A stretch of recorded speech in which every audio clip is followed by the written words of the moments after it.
আসসালামু আলাইকুম। এটিএন বাংলা সংবাদে সবাইকে স্বাগত জানাচ্ছি। মমরিনাজ মমের শুরুতেই বিআরবি কেবল সংবাদ শিরোনাম। কারো দলীয় স্বার্থ বাস্তবায়ন করা অন্তর্বর্তী সরকারের কাজ নয়, হিন্দু প্রতিনিধি সম্মেলনে তারেক রহমান। গুপ্তবাহিনীকে রুখতে মাঠে থাকবে বিএনপি।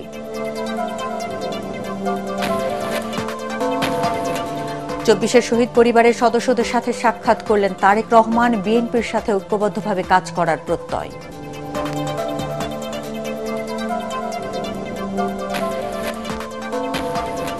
জুলাই সনদ বাস্তবায়নে গণভোট নিয়ে দলগুলোর মধ্যে থামছে না বিভক্তির রাজনীতি। শীঘ্রই সিদ্ধান্ত নেবে সরকার, প্রেস সচিব শফিকুল আলম।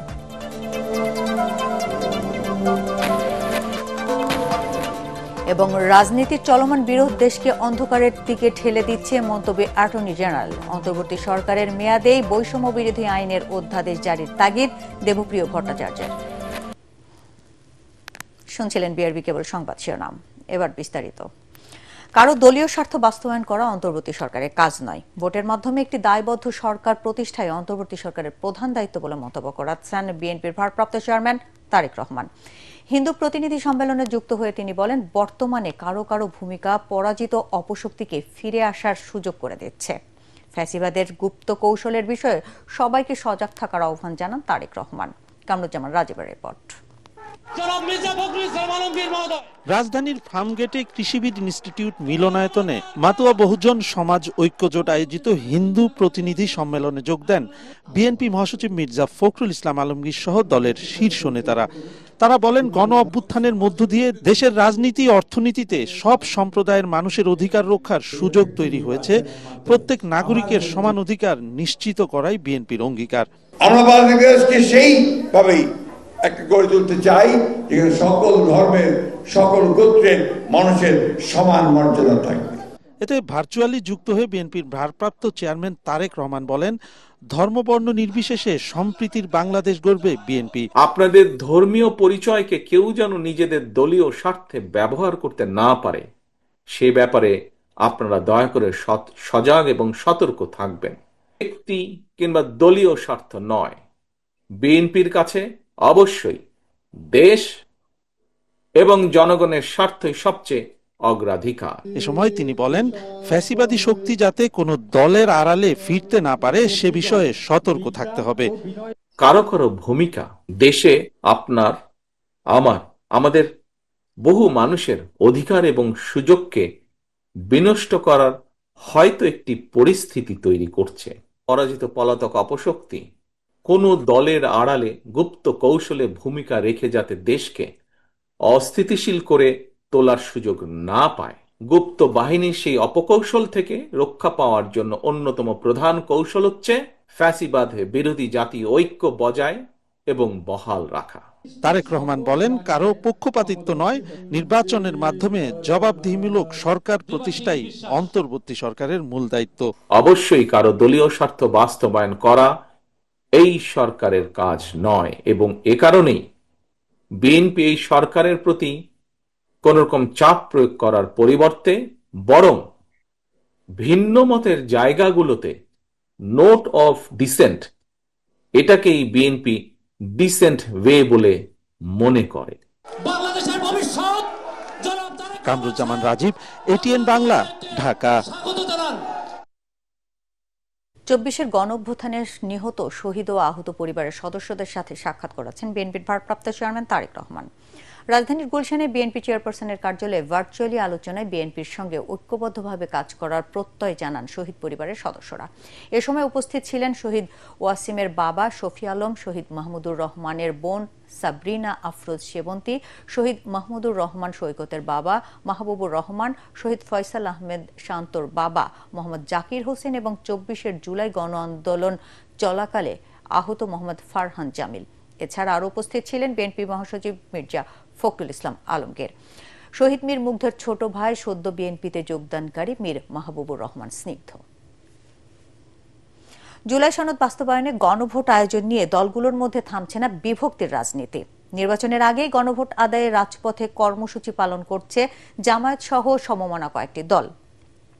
অন্যদিকে বর্তমান সংবিধানে গণভোট নেই জানিয়ে বিএনপি বলছে এই ইস্যুতে রাজপথে কর্মসূচি দিলে বাড়তে পারে সংঘর্ষ।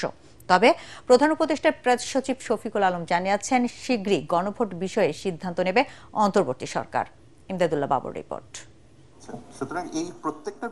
জনতার ইশতেহার শীর্ষক এই রাজনৈতিক সংলাপের আয়োজন করে বেসরকারি গবেষণা সংস্থা ট্রেস। আগামী নির্বাচনে রাজনৈতিক দলগুলোর ইশতেহার এবং এতে জনগণের অংশগ্রহণ নিশ্চিত ইস্যুতে কথা বলেন বিভিন্ন দলের প্রতিনিধিরা। এ সময় আগামীতে বড় দুই দল বিএনপি ও জামায়াতে ইসলামী কেমন ইশতেহার ঘোষণা করবে এ নিয়ে ধারণা দেন দল দুটির প্রতিনিধি। আমরা একটা করাপশন ফ্রি বাংলাদেশ চাই। আমরা কিন্তু 18 মাসে 1 কোটি চাকরির ব্যবস্থা আমরা করার প্রতিশ্রুতি দিয়েছি। তাদের বক্তব্যে স্থান পায় জুলাই সনদ বাস্তবায়ন ইস্যুও। উঠে আসে রাজনীতিবিদদের পাল্টাপাল্টি মতামত। আমরা ডেমোক্রেটিক প্রসেসে আগাচ্ছি এবং আমরা নিয়মতান্ত্রিক পদ্ধতিতে আন্দোলনটা করছি। আমরা জনমত তৈরি করার জন্য করছি। আমরা প্রেশার গ্রুপ হিসেবে কাজ করছি না। আমরা পাবলিকের কাছে যাচ্ছি বা ভয়েস রেজ করছি।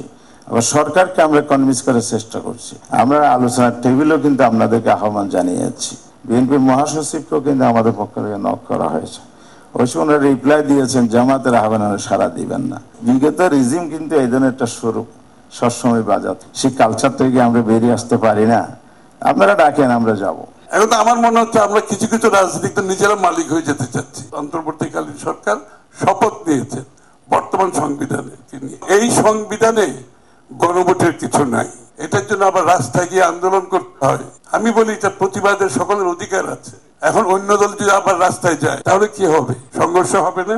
আরেকটি বড় দল যদি রাস্তায়, বৃহত্তর দল বাংলাদেশে যদি রাস্তায় নামে, তখন তো সংঘর্ষ হবে না? এই জন্য কি আমরা কি শেখ হাসিনাকে বিদায় করেছি আবার সাংঘর্ষিক রাজনীতির দিকে দেশের মানুষকে নিয়ে যাওয়ার জন্য? এখানে অত্যন্ত সতর্ক থাকতে হবে। সংলাপে প্রধান উপদেষ্টার প্রেস সচিব বলেন, দলগুলো ঐক্যে না আসায় এ বিষয়ে দ্রুত সিদ্ধান্ত নিতে যাচ্ছে অন্তর্বর্তী সরকার। পলিটিক্যাল পার্টিগুলো ডিসিশন না নিতে পারে, সেক্ষেত্রে ইন্টারিম গভর্নমেন্টের উপর যেই অর্পিত দায়িত্ব, সেই দায়িত্ব অনুসারে তারা তাদের একটা ডিসিশন নেবে। এটা খুব দ্রুতই হবে, এমন না যে অনেকদিন ধরে পরে যে এটা হবে, যাতে করে ইলেকশন রিলেটেড কোনো ধরনের কোনো অনিশ্চয়তা যাতে না থাকে। ইলেকশনের জোয়ার সব জায়গায় এসছে, নিশ্চিত থাকেন যে একটা সুন্দর ইলেকশন বাংলাদেশে আসছে। আন্তর্জাতিক গণমাধ্যমে দেয়া সাক্ষাৎকারে শেখ হাসিনা জুলাই যোদ্ধাদের সন্ত্রাসী বলে আখ্যা দিচ্ছেন অভিযোগ করে তিনি আরো বলেন, তার বিষয়ে রাজনৈতিক দলগুলোর অবস্থান স্পষ্ট করা উচিত। এটা আমাদের জন্য এক্সিস্টেন্সিয়াল থ্রেট। ইমদাদুল্লাহ বাবু, ATN বাংলা, ঢাকা। বাংলাদেশের মানুষ এখন নির্বাচনমুখী। গণভোটের উসিলায় জাতীয় নির্বাচন নিয়ে টালবাহানা কারো কাছে গ্রহণযোগ্য হবে না বলে মন্তব্য করেছেন বিএনপির স্থায়ী কমিটির সদস্য সালাউদ্দিন আহমেদ। ঐতিহাসিক 7 নভেম্বর উপলক্ষে রাজধানীর ডিপ্লোমা ইঞ্জিনিয়ার ইনস্টিটিউশন মিলনায়তনে জাতীয়তাবাদী ছাত্রদলের আলোচনা সভায় তিনি কথা বলেন। অন্তর্বর্তী সরকার জনগণের ভোটে নির্বাচিত নয়, তাই রাজনৈতিক দলগুলোকে তারা কোনো সিদ্ধান্ত চাপিয়ে দিতে পারে না বলে দাবি করেন তিনি। সালাউদ্দিন আহমেদ বলেন, সরকার ঐক্যমত্য কমিশন সংস্কার ও গণভোট ইস্যুতে নিরপেক্ষ ভূমিকা পালন করতে ব্যর্থ হয়েছে। জনসমর্থন নেই বলেই বাংলাদেশের স্বাধীনতা বিরোধী একটি শক্তি জাতীয় নির্বাচন বানচালের নানা ইস্যু সামনে আনছে বলে অভিযোগ করেন তিনি। সারা দেশের নেতাকর্মীদের ধানের শীষকে বিজয়ী করতে ঐক্যবদ্ধভাবে মাঠে নামার আহ্বান জানান সালাউদ্দিন আহমেদ। আমরা করেছিলাম এটা অন্তর্বর্তীকালীন সরকার অত্যন্ত নিরপেক্ষভাবে তার দায়িত্ব পালন করবে। তত্ত্বাবধায়ক সরকার যে জন্য প্রতিষ্ঠিত হয় একটি নিরপেক্ষ, সুষ্ঠু এবং গ্রহণযোগ্য নির্বাচন অনুষ্ঠানের জন্য, সেই দায়িত্ব আপনারা পালন করবেন। অথচ এখন আপনারা রেফারি হয়ে হাত দিয়ে একটা গোল দিয়ে দিয়েছেন। এখন বলছে রাজনৈতিক দলগুলোকে সিদ্ধান্ত নিতে হবে 7 দিনের মধ্যে, নাইলে আমরা সিদ্ধান্ত নেব। অন্তর্বর্তীকালীন সরকারের উদ্দেশ্যে বলতে চাই, আপনারা কোনো নির্বাচিত সরকার নয়, এটা আপনারা যেন সবসময় ইয়াদ রাখেন। 3 দফা দাবিতে সারা দেশে বিদ্যালয়গুলোতে কর্মবিরতি ঘোষণা করেছে সরকারি প্রাথমিক বিদ্যালয়ের শিক্ষকরা। কেন্দ্রীয় শহীদ মিনারে এই ঘোষণা দেন শিক্ষকরা। এর আগে দাবি আদায়ে শাহবাগ ব্লক করতে পুলিশের সাথে সংঘর্ষ হয় শিক্ষকদের। সেখানে পুলিশের tear shell, sound grenade, rubber bullet ও লাঠিচার্জে শতাধিক শিক্ষক আহত হন। আটক করা হয়েছে কয়েকজন শিক্ষককে। বিস্তারিত জানাচ্ছেন ইয়াসির রানা। বেতন 10ম গ্রেডে উন্নীত করা, চাকরির 10 ও 16 বছর পূর্তিতে উচ্চতর গ্রেড প্রদান এবং শতভাগ পদোন্নতির দাবিতে শাহবাগ ব্লক করতে যান সরকারি প্রাথমিক বিদ্যালয়ের শিক্ষকরা। কেন্দ্রীয় শহীদ মিনার থেকে রওনা হয়ে শাহবাগ থানার সামনে পৌঁছালে সেখানে বাধা দেয় পুলিশ। ব্যারিকেড ভেঙে এগিয়ে যেতে চাইলে পুলিশের সাথে সংঘর্ষ বাধে শিক্ষকদের। শিক্ষকদের ছত্রভঙ্গ করতে tear shell, sound grenade, rubber bullet, ছড়াগুলি নিক্ষেপ ও লাঠিচার্জ করে পুলিশ। এতে আহত হন প্রায় শতাধিক প্রাথমিক বিদ্যালয়ের শিক্ষক।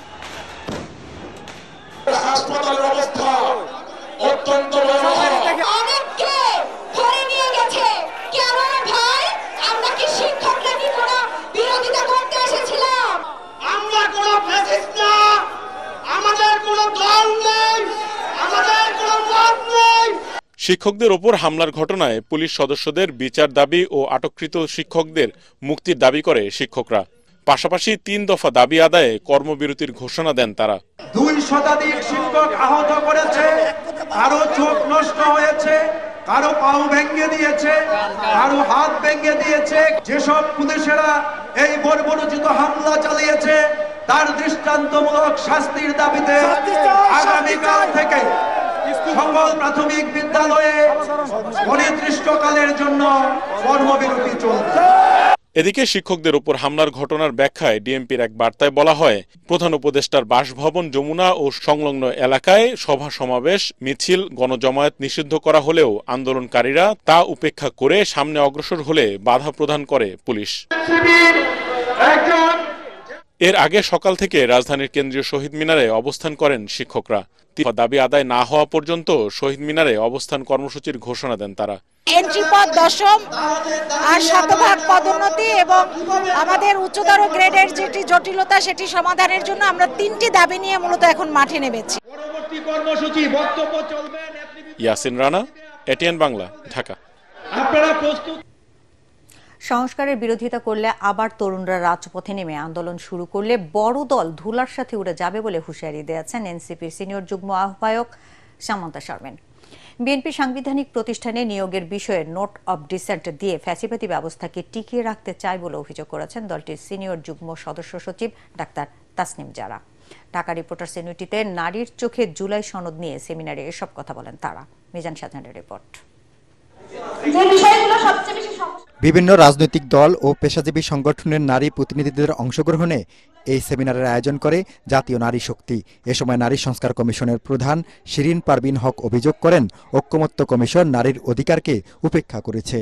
এইভাবে উপেক্ষা করা আমরা গ্রহণ করতে পারি না। আমাদের প্রতিবাদ শুরু, আমরা জুলাই সনদ গ্রহণ করি না। জুলাই সনদ বাস্তবায়ন হলো কি হলো না সেটা আমাদের ব্যাপার না। এনসিপির সিনিয়র যুগ্ম আহ্বায়ক সামান্তা শারমিন বলেন, যারা একসময় গণঅভ্যুত্থানের কথা চিন্তা করতেও সাহস পেত না, তারাও ঐক্যমত্য কমিশনে অপ্রত্যাশিত আচরণ করে। তারা ঐক্যমত্য কমিশনে যেমন গুন্ডামি মাস্তানি করেছেন, তারা এলাকায় একইভাবে গুন্ডামি মাস্তানি করেন এবং তারা মনে করেন মাস্তানি করে এবারের ভোট কালেক্ট করা যাবে। আমি মনে করি না তারা এটা নিজেরাও বিশ্বাস করতো না কখনো কোনো গণঅভ্যুত্থান হবে। এই বড় বড় দলের বড় বড় নেতারা সব জায়গায় নিজেদের সেটেলমেন্ট করে রেখেছিলেন আওয়ামী লীগের সাথে। তারা নিজেদেরকে এমন ভাবে পোর্ট্রে করেন যে তারাই সবচেয়ে বেশি কনফিডেন্ট, কিন্তু এই কনফিডেন্স ধুলোয় মিশে যাবে যদি তাদের বিরুদ্ধে আবার জনগণ রুখে দাঁড়ায়। সাংবিধানিক প্রতিষ্ঠানের সংস্কার না হলে আগের মতোই এসব সংস্থা আমলাতন্ত্র ও সরকারের নিয়ন্ত্রণ থেকে বের হতে পারবে না বলে মনে করেন দলটির সিনিয়র যুগ্ম সদস্য সচিব ডাক্তার তাসনিম জারা। আর জামাতকে কার্যকর আন্দোলন করার তাগিদ দিয়েছেন দলের যুগ্ম আহ্বায়ক তাজনুমা জাবিন। আমার কোনো মন্ত্রী দুর্নীতি করছে কিনা সেটা তো দেখবে দুর্নীতি দমন কমিশন, কিন্তু দুর্নীতি দমন কমিশনের যে কমিশনার তার নিয়োগ আবার সেই ক্যাবিনেট থেকেই হবে। যাকে আমি দায়বদ্ধ রাখবো সেই যদি আমার নিয়োগ দেয় তাহলে আমি তার দায়বদ্ধতা কিভাবে নিশ্চিত করব? জামাত ইসলাম যেরকম লোয়ার হাউসের পিআর নিয়ে রাজপথে গেল, তারপর এসে আবার ঠিকই জুলাই সনদে সই করলো, এখনো যাতে আবার সেরকম একটা ঠুনকো রাজপথে যাওয়া না হয়। সেমিনারে বক্তারা বলেন, জুলাই সনদ বাস্তবায়নে প্রধান উপদেষ্টাকে আদেশ জারি করতে হবে, রাষ্ট্রপতির অধ্যাদেশ নয়। মিজান শাহজাহান, এটিএন বাংলা, ঢাকা। রাজনীতির চলমান বিরোধ দেশকে অন্ধকারের দিকে ঠেলে দিচ্ছে বলে মন্তব্য করেছেন অ্যাটর্নি জেনারেল মোহাম্মদ আসাদুজ্জামান। রাজধানীর আগারগাঁয়ে চীন মৈত্রী সম্মেলন কেন্দ্রে নাগরিক সংলাপ একটি কার্যকর বৈষম্য বিরোধী আইন প্রবর্তন আলোচনা সভায় এসব কথা বলেন তিনি। এ সময় Centre for Policy Dialogue CPD সম্মানীয় ফেলো ডক্টর দেবপ্রিয় ভট্টাচার্য বলেন, অন্তর্বর্তী সরকারের মেয়াদের মধ্যে একটি বৈষম্য বিরোধী আইনের অধ্যাদেশ জারি করতে হবে। খায়রুল ইসলামের রিপোর্ট। বৈষম্য বিরোধী আইন প্রবর্তন সংক্রান্ত আলোচনা অনুষ্ঠানে যোগ দেন দেশের বিভিন্ন শ্রেণী পেশার নাগরিকরা। রাজধানীর চীন মৈত্রী সম্মেলন কেন্দ্রে অনুষ্ঠানটির আয়োজন করে এসডিজি বাস্তবায়নে নাগরিক প্ল্যাটফর্ম বাংলাদেশ। এ সময় দেশের বিভিন্ন পেশার ও শ্রেণীর মানুষ নিজেদের মতামত ও সমস্যার কথা তুলে ধরেন।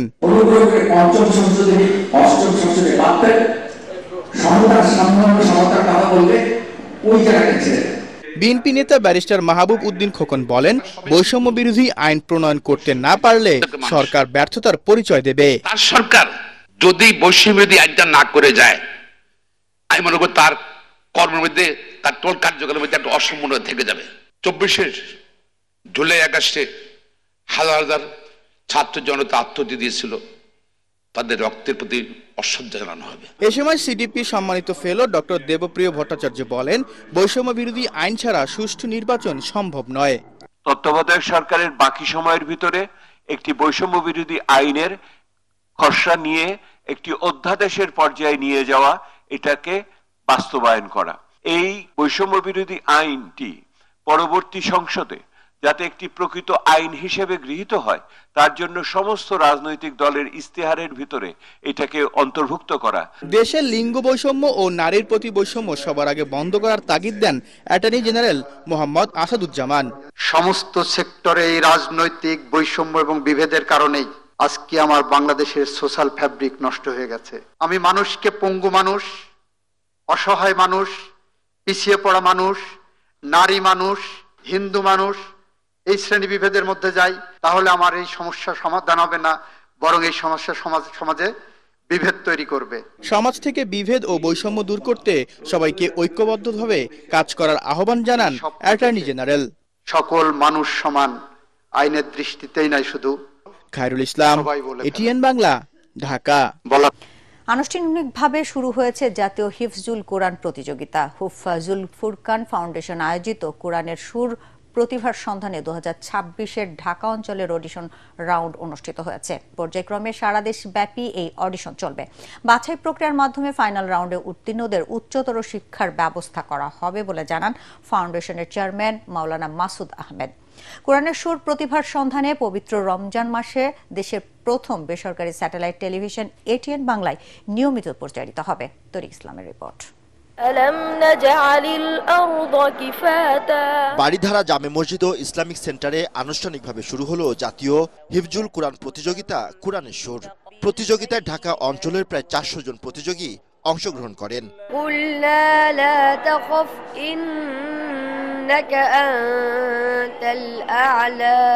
প্রতিযোগিতার প্রাথমিক বাছাই পর্বে 80 জন কোরআনের পাখিকে নির্বাচন করেন বিচারকরা। পরে যাচাই বাছাই শেষে 40 জনকে পরবর্তী রাউন্ডের জন্য বিজয়ী ঘোষণা করা হয়।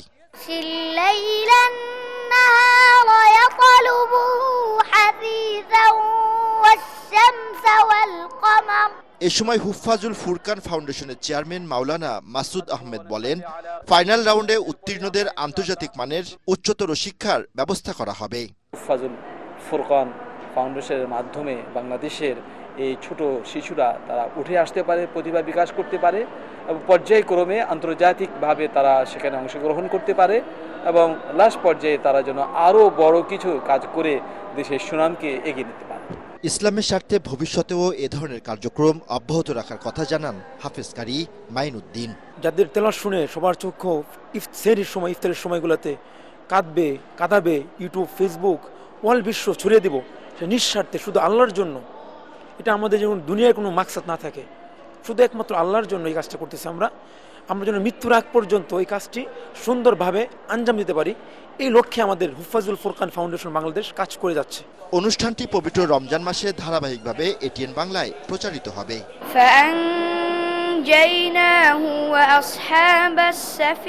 তরিক ইসলাম, এটিএন বাংলা, ঢাকা। রাজধানীর লাইট হাউস ইন্টারন্যাশনাল স্কুলে অনুষ্ঠিত হলো ইসলামিক কার্নিভাল 2025। নার্সারি থেকে নবম শ্রেণী পর্যন্ত শিক্ষার্থীদের অংশগ্রহণের দিনব্যাপী অনুষ্ঠানে কুরআন তেলাওয়াত, নাশিদ, থিম ভিত্তিক নাটিকা এবং আরবি ছড়া গান পরিবেশিত হয়। কিরাত, আরবি বক্তৃতা, বাক্য গঠন ও ইসলামিক কুইজ প্রতিযোগিতায় বিজয়ীদের পুরস্কার দেওয়া হয়। শিক্ষক, শিক্ষার্থী, অভিভাবকদের উপস্থিতিতে অনুষ্ঠানটি ছিল ধর্মীয় মূল্যবোধ, আনন্দ এবং ঐক্যের মিলন মেলা। অনুষ্ঠানে স্কুলটির প্রিন্সিপাল মিস সিফাত লাইলা বলেন, এই কার্নিভাল বিশ্বাস, শৃঙ্খলা ও একতার উদযাপন। Managing director doctor Rezon Afroz Sarani ও চিফ অ্যাডভাইজার মুফতি সাইফুল ইসলাম এই আয়োজনে সবার সহযোগিতার জন্য ধন্যবাদ জানান। এবার সন্ধানী লাইফ ইন্স্যুরেন্স আন্তর্জাতিক সংবাদ।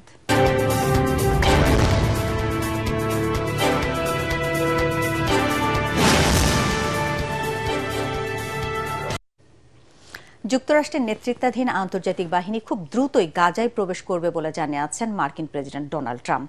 জাতিসংঘ নিরাপত্তা পরিষদ গাজায় 2 বছরের জন্য অন্তর্বর্তী সরকার ও নিরাপত্তা বাহিনী গঠনের বিষয়ে আলোচনা শুরু করতে যাচ্ছে।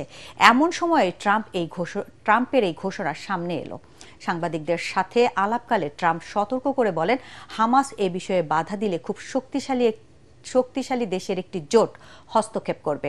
যদিও ইসরায়েলের কিছু বিরতি লঙ্ঘনের কথা স্বীকার করেন ট্রাম্প, তবে তিনি দাবি করেন গাজায় শান্তি ও সাময়িক বিরতি কার্যকর রয়েছে এবং যুক্তরাষ্ট্র আঞ্চলিক দেশগুলোর সঙ্গে ঘনিষ্ঠভাবে সমন্বয়ে কাজ করছে। এবার খেলার খবর।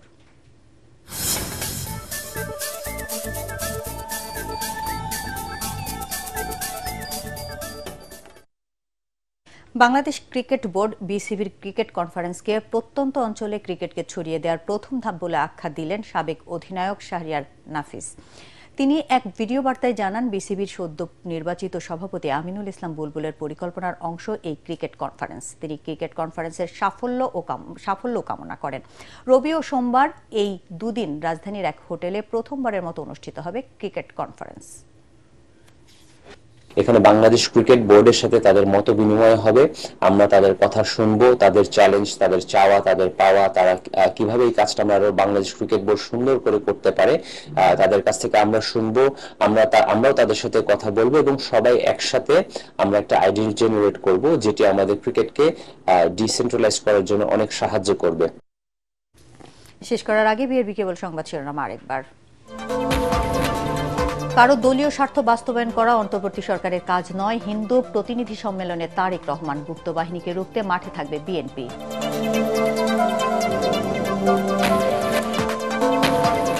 24 শহীদ পরিবারের সদস্যদের সাথে সাক্ষাৎ করলেন তারেক রহমান। বিএনপির সাথে ঐক্যবদ্ধভাবে কাজ করার প্রত্যয়।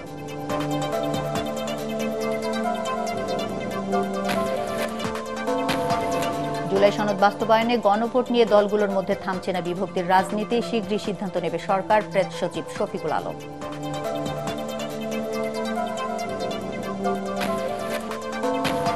এবং রাজনীতির চলমান বিরোধ দেশকে অন্ধকারের দিকে ঠেলে দিচ্ছে, মন্তব্য অ্যাটর্নি জেনারেলের। অন্তর্বর্তী সরকারের মেয়াদেই বৈষম্য বিরোধী আইনের অধ্যাদেশ জারির তাগিদ দেবপ্রিয় ভট্টাচার্যের। দর্শক, পরবর্তী সংবাদ দেখার আমন্ত্রণ জানিয়ে এখনকার মতো শেষ করছি। এটিএন বাংলা সংবাদ ইউটিউবে দেখতে ব্রাউজ করুন youtube/ATN Bangla News। ধন্যবাদ সবাইকে।